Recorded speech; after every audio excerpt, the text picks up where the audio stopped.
చెప్పాలన్నా what's happening? Promotions happening. Start అయిపోయాయా? Start అయింది. నాది స్టార్ట్ అయింది సో చూద్దాం. 17 కదా, అక్టోబర్ 17.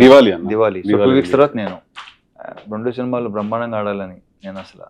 ఇప్పుడు నాకు ఒకటి చెప్పు, నేను సరదాగా జాక్ గురించి మాట్లాడుకోవచ్చా? అయ్యో శుభ్రంగా మాట్లాడుకోవచ్చు. నాకు లైక్ నీకు చూడక ముందే అర్థమైందా లేదంటే ఇంకెక్కడో బేసిక్గా నాది ఏంటంటే నేను ముందే చెప్పేస్తా. మాక్సిమం 99% నాకు రిజల్ట్ అర్థం అయిపోతుంది. ఎక్కడో ఇప్పుడు కొన్ని మనం ఐ డోంట్ నో చూసిన వెంటనే నాకు అరే ఇదేదో అన్నానా అనిపించిందా అవుట్, అది అనిపించకపోతే హిట్, అది నాకు దీనికి అసలు ఫుల్ తరోగా ఎంజాయ్ చేస్తున్నా. ప్రెసెంట్ కిషోర్ సినిమా చేస్తున్నా, అది ప్రయత్నంగా ఎంజాయ్ చేస్తున్నా. సో నాకు తెలుసు కదా బాగా ఎంజాయ్ చేస్తాను. తెలుసు కదా, నేను జాక్ అంత ఎంజాయ్ చేయలేదని అనుకుంటున్నాను. అంటే హోప్ ఉండింది డెఫినెట్లీ, కాకపోతే ఎక్కడో అనుకుంది కన్వే అవ్వట్లేదు. అంటే ఇప్పటికీ I still be honest with you, నా ఐడియా నన్ను చాలా ఎక్సైట్ చేసింది. ఐడియా సూపర్ ఐడియా కొన్ని అంతే సిద్ధు, మనకి ఐడియా భలే ఉంటే ఎగ్జిక్యూషన్ టైంకి మొత్తం అంతా ఫైనల్ ప్రొడక్ట్ సరికి అమ్మ అనుకుంది ఏంటి జరిగింది, ట్రాన్స్లేషన్ జనరేషన్ లాస్ ఏదో జరిగిపోతుంది కదా. సో ఐడియా చాలా ఎక్సైట్ చేసింది, but towards the end somewhere ఒక భయం అయితే ఉండింది లోపల. మీరు అన్నట్టు ఎక్కడో అనిపిస్తూ ఉంటుంది అంటారు కదా, అదైతే ఉండింది. నేను భయం అనేది ఎప్పుడూ లేదు అసలు. ముందే అనుకుని చేసాం, అయిపోయింది. దాంట్లో కొన్ని తప్పులు మనమే ఉంటాయి. వాళ్ళు బేసిక్గా ఇప్పుడు నేను ఒకటే అనుకుంటాను, ఫ్లాప్ ఇస్ మై మిస్టేక్, నేను తీసుకున్నాను. కరెక్ట్. హిట్ అందరిది absolutely.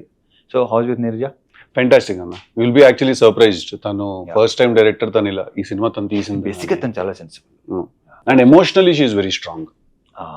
Emotion is very strong. తను ఏదైనా విషయం ఫీల్ ఎక్స్ప్లెయిన్ చేసేటప్పుడు కూడా emotionally she is very strong. బేసిక్గా ఒక ఆడదానిలో కొంత మగాడు ఉంటాడు, కొంత మగాడులో ఒక ఆడదాని ఉంటుంది. తనలో మగాడు పాలు కొంచెం ఎక్కువ ఉన్నట్టు. యాక్చువల్లీ మీరు ఈ సినిమా చూస్తే మీకు అనిపిస్తుంది తెలుసా, ఇది నిజంగా ఒక అమ్మాయి తీసింది ఈ సినిమా మీకు అనిపిస్తుంది. చాలా మంది అనవసరంగా అయ్యో అయినా మిస్ అవుతాం నంబరు, మిడ్ నైట్ పడుకునే 12:30 కొంతమంది ఫోన్ చేస్తుంటారు.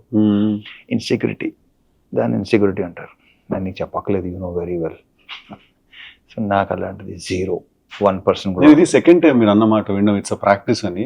ఏదో ఇంటర్వ్యూలో చూస్తే రితిక్ రోషన్ గారు కూడా ఒక మాట అన్నారు ఒకసారి, that happiness is a practice, హ్యాపీగా ఉండడం ఒక ప్రాక్టీస్ అని. సెకండ్ టైం వింటున్నాను అన్నమాట. ప్రాక్టీస్, డెఫినెట్గా ప్రాక్టీస్. అది 3 months పట్టవచ్చు, 6 months పట్టవచ్చు, 1 year పట్టవచ్చు, 2 years 3 years పట్టవచ్చు, బట్ ప్రాక్టీస్ ఆల్ సెట్. అంటే ఇక్కడ నాకు తెలిసి నేను ఎప్పుడు ఏ స్ట్రెస్ తీసుకోను సిద్ధు, స్ట్రెస్ అసలు తీసుకోను. నువ్వు డెఫినెట్గా తీసుకుంటావు నాకు తెలుసు. అట్ ద సేమ్ టైం ఏంటంటే కొంచెం నీ కెరియర్ ఇప్పుడు లైక్ ఉన్నావు కాబట్టి కొంచెం గ్రోయింగ్ స్టేజ్లో కూడా ఎప్పుడు లేదు. అదేంటన్నా అలా ఎలా కుదురుతుంది? ఐ డోంట్ నో, అదంతే మొదటి నుంచి అంతే. అది కొన్ని స్ట్రాంగ్ ఇన్ఫ్లుయెన్సెస్, వాళ్ళు ఎవరో తర్వాత చెప్తాను పర్సనల్గా. సో నేను అసలు స్ట్రెస్ ఇలాంటి ఏదైనా టేకింగ్ సీరియస్లీ అసలు ఏది సీరియస్గా తీసుకో అస్సలు. అది వరం అన్నా. వీళ్ళు అంటుంటారు మొత్తం అలా అంటుంటారు. మన కో యాక్టర్ ప్రవీణ్ అంటుంటా, అదే కుదరదానే, అంతే కుదరదానే, మీకు ఇలా కుదరదానే అది అంటుంటారు. అది కరెక్టే సార్, అలా అది పర్సన్ టు పర్సన్ కదా. బట్ నువ్వు కూడా హ్యాపీ గో పర్సన్. మాత్రం నాకు నన్ను రియలైజ్ అయిన విషయం ఏంటంటే, నాకు జనరల్ గా నాకు సినిమా ఎంత పెద్ద సినిమా అయినా, ఎంత పని ఉన్నా, ఎంత ఎక్కువ వర్క్ ఉన్నా కూడా నేను ఇప్పుడు యాక్చువల్లీ స్ట్రెస్ తీసుకోను. నాకు ఓన్లీ స్ట్రెస్ ఎప్పుడు వస్తుంది అంటే నాకు అన్సర్టనిటీ వల్ల వస్తుంది.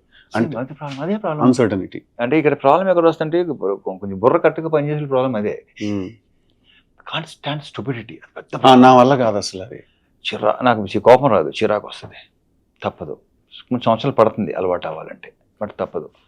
ఇప్పుడు ఏంటంటే నేను ఇలా ఉన్నాను కదా, నా సేమ్ అంత ఎక్స్పెక్ట్ చేయట్లేదురా, నేను ఎంత ఆలోచిస్తాను అలా ఆలోచిస్తాను, దాంట్లో 25 to maximum 40% దగ్గర రండి, అది ఒక రిక్వెస్ట్ చేస్తాను. ఒక ఆనెస్టీ ఉండాలి కదా.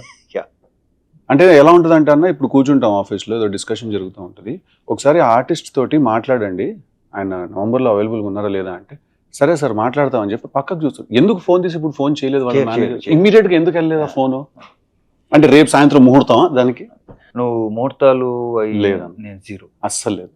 నేను కూడా 0. నేను దినం, వాస్తు, ముహూర్తం అస్సలు లేదు. ఇలాంటివి నేను మన నీరజకి ఇట్లాంటివన్నీ ఉన్నాయి, అందరికీ ఉంటాయి.